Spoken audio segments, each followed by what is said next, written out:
Good day, everyone. We are the Group 10 and we are going to tackle our topic, the warehousing. But before that, let me introduce my group member.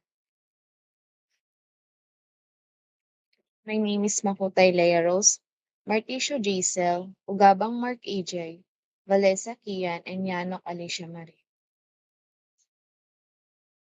To start our topic, let me call on the first reporter.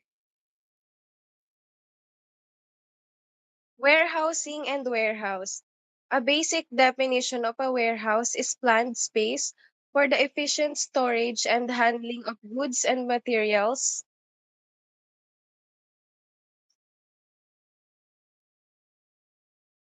Whilst warehousing is the process of storing and handling said goods.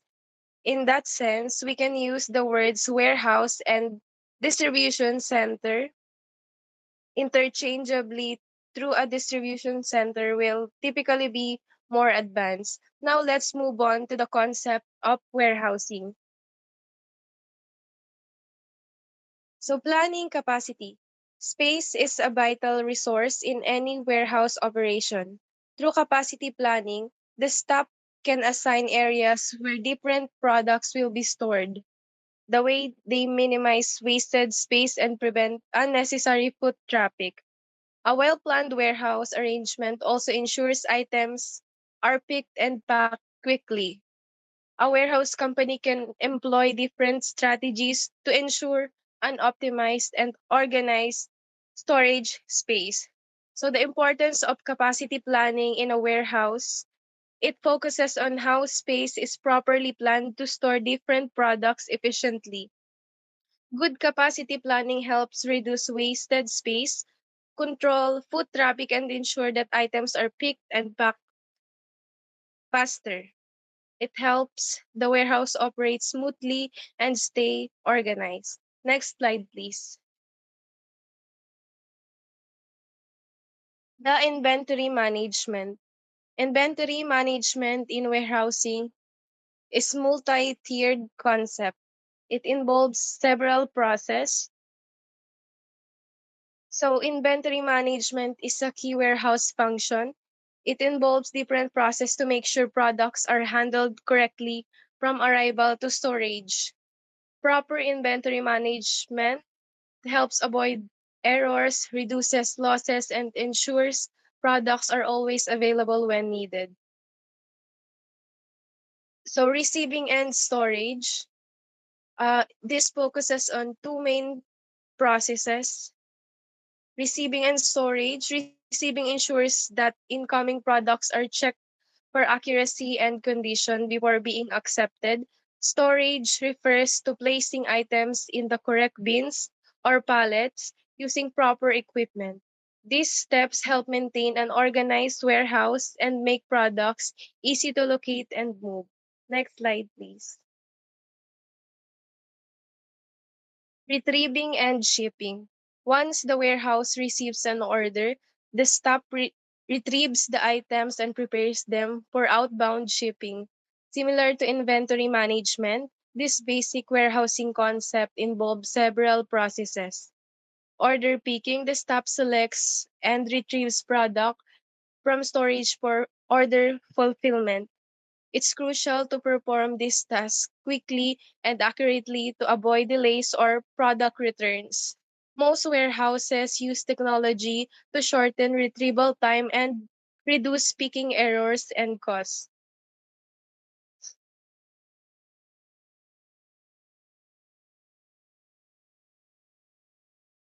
So let's proceed to warehousing logistics. First, to define warehouse logistics, we must first understand the meaning of logistics itself. It is the simplest possible terms. Logistics may be defined as the detailed planning, organization, management, and implementation of our complex operations. In many industries, including warehousing, logistics also extend to the flow of both physical goods and information. Next slide. Warehousing logistics therefore encompasses all the varied complex factors, organization movements, and managements involved in warehousing.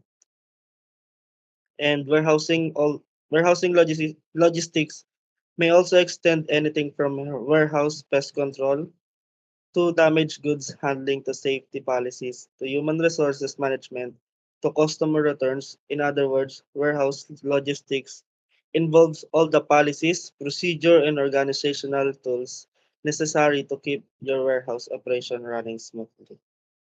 Next slide, please. So let's proceed to the benefits of the warehouse logistics. So we have four. First is to ensure accurate real-time inventory counts. Second is decreased returns. Third is auto-replenish stock.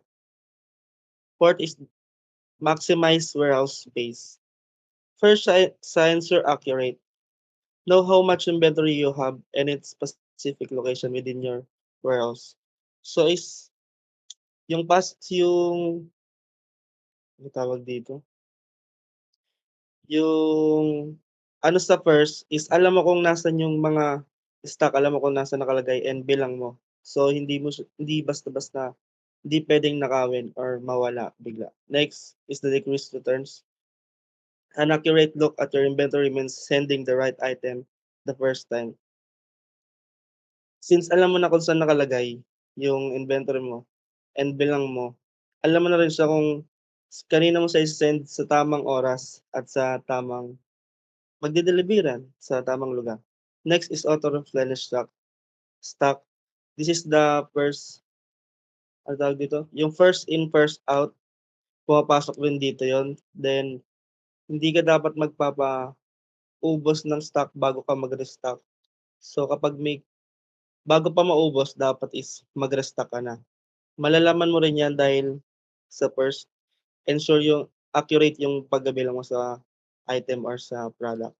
Last is the maximized warehouse space. So alam naman natin yung mga warehouse na maraming item or products ang pwedeng ilagay dyan because you have different types of warehouse. And next slide.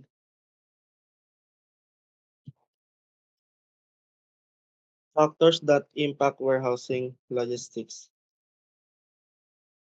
By using WMS, mas nababantayan natin product, yung product or yung item. Without a capable WMS can transform your operation, optimize logistics. Because warehouse logistics are not static, they are changed with your physical needs, your inventory, your employees, and any other factors that they govern. In the end, while you can implement tools and procedure to help govern and control warehouse logistics, smooth operation hinge to watchfulness, proper training, and evolving policies. So, to take away from this topic, warehousing logistics is a vital for refining a company supply chain, focusing on advanced technologies and strategies to enhance efficiency and customer satisfaction while reducing costs. So that's for warehousing logistics. May we call on the next report. Evolution of warehousing. Next po. First is ancient warehousing. Nung sinaunang panahon is nagsimula na yung concept ng warehousing. And sa mga ancient civilization tulad ng Mesopotamia and Egypt around 3000 BCE, marami na silang sobrang ani and product. And dahil dito, kailangan nila ng organized na storage para ma-preserve and maprotektahan ang mga goods. And gumagamit sila ng simpleng storehouse na gawa sa putik o kaya bato kung saan iniimbak nila yung mga ani, ginto at other na mahalaga pang product. Next po. Medieval warehouse. And sa medieval period is lumalawak na yung kalakalan or trade kaya mas nagiging importante yung warehousing. And sa Europe, nagkaroon ng mga marketplace and kailangan ng mga merchant ng ligtas na lugar para sa pag-iimbakan ng kanilang paninda habang naghihintay ng bentahan. And Kadalasan, ang medieval warehouses ay malapit sa port and trade routes, kaya gawa sa kahoy and matitibay na pader para maprotektahan ng mga mahalagang goods laban sa mga magnanakaw. Next po, Industrial Industrial Revolution. And noong 18th and 19th century, nagbago ng malaki yung warehousing dahil sa Industrial Revolution and dahil sa mass production ng manufacturing, ang warehouses ay naging distribution center kung saan pinamahagi ang mga product. Dahil din sa pag-usbong ng mga railo railroads at steamships, and mas mabilis ang transportation, kaya kinakailangan ng mas malalaki and specialized na warehouses para ma-handle ang maraming product. Next po, 20th century warehouses. Sa 20th century po, nagkaroon ng maraming technological advancement sa warehousing. Ang paggamit ng forklifts, pallet, and conveyor belts ay nagpadali and nagpabilis ng loading and unloading ng goods. And ipinakilala rin ang automated storage and retrieval system na tumutulong sa mas maayos and efficient na inventory management. Next po. And lastly, modern warehousing. And sa 21st century, ang mga warehouse ay naging smart facilities and gumagamit na sila ng modern technologies tulad ng RFID, Internet of Things, and Artificial Intelligence or AI. Dahil dito, mas naging efficient and visible ang operation. Ang smart warehouses ay gumagamit ng real-time data analytics para ma-optimize ang inventory and i-predict ang demand, and at mas siguradong smooth and mabilis ang order fulfillment. And that's all. Thank you po.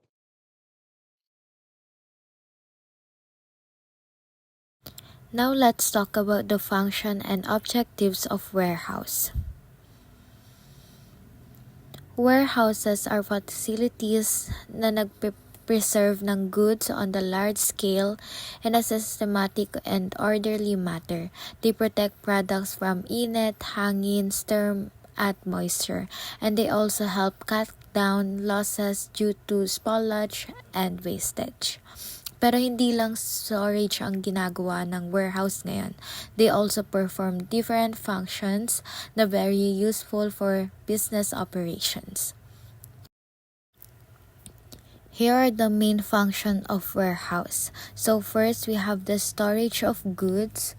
So ito yung pinaka-basic function. Warehouses keep a large stock of goods from the time na napuproduce or nabibili hanggang magamit or makonsume na sila.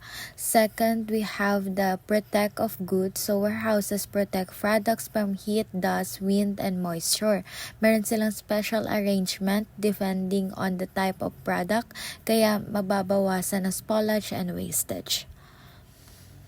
Next, we have the risk bearing. So, once goods are stored, the warehouse keeper becomes responsible. So, kung may damage, nakuha, or nanakaw, or lost, the risk is on them. That's why they take extra precautions to prevent mishaps.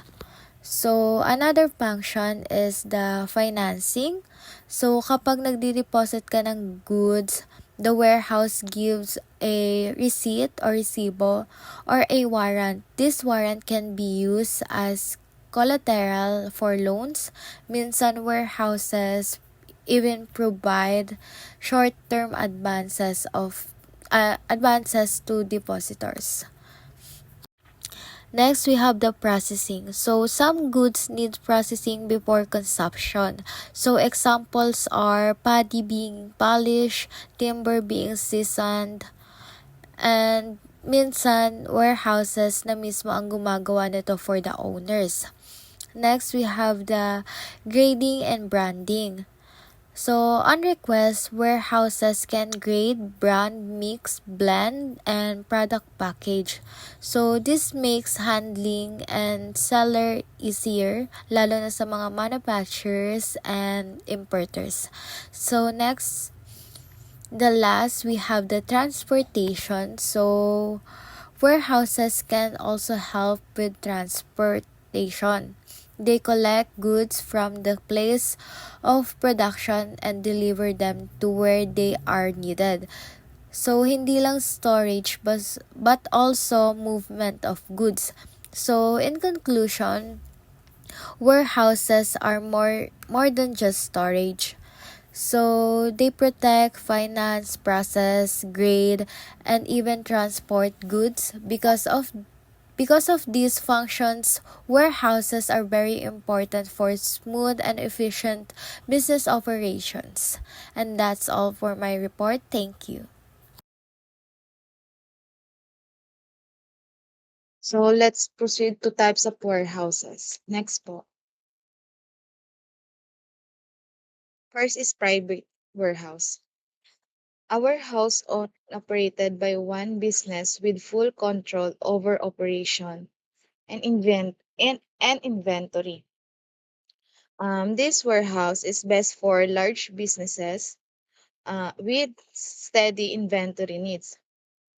Pros is the advantage of this warehouse is full control and high security. Ang cons niya is disadvantage, expensive to set up and run. Next po. Next is public warehouse. A shared warehouse rented for short or long periods and offers basic storage with optional services. This warehouse is best for startups and seasonal businesses. Pros is low cost and flexible. Cons is limited control. Next po. Landed warehouse. A warehouse used to store imported goods before customs duties are paid. This warehouse is best for importers and exporters. Pros is allows delayed payment of duties. And cons is strict regulations and complex compliance. Next. The fourth is distribution center, a facility designed for fast sorting and shipping of goods. These are built. This warehouse is built for speed, not for long-term storage. This warehouse is best for retailers and e-commerce businesses. And pros is fast delivery. Cons is not suitable for long-term storage. Next po.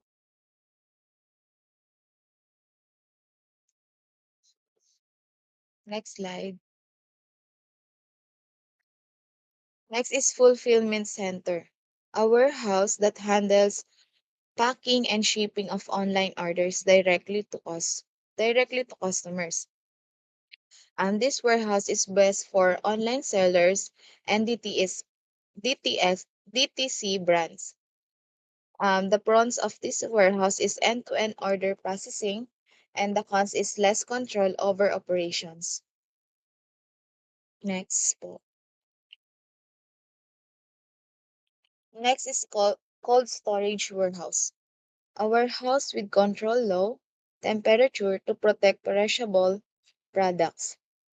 This warehouse is best for food pharmaceuticals and flowers. The pros is to preserve product quality, and the cons is high operating costs. Next po. Smart warehouse. A technology-driven warehouse using automation and robotics. This warehouse is best for high-volume businesses, and the pros is fast and accurate operation, and the cons is expensive to build and to maintain this warehouse. Next, contract warehouse. A third-party warehouse rented under a formal contract with dedicated space. This warehouse is best for mid-sized businesses. This pros is more control than public warehouses. The cons is long-term contract required. Next po. Cooperate, cooperative warehouse. This warehouse is ito yung bodega or the warehouse na pinagsasaluhan ng maraming maliliit na negosyo o kooperatiba.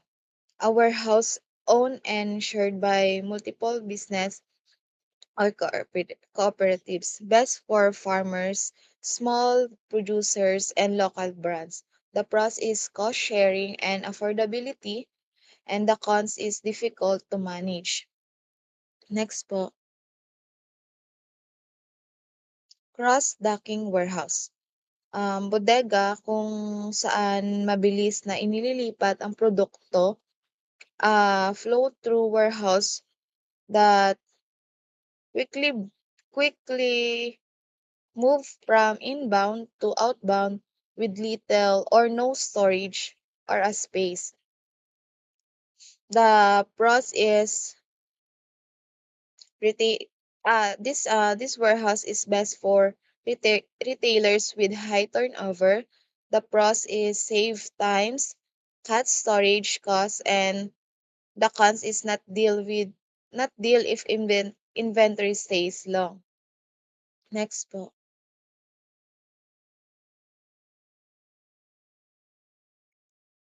Reverse logistic warehouse. A warehouse that handles product, returns, repairs, and recycling.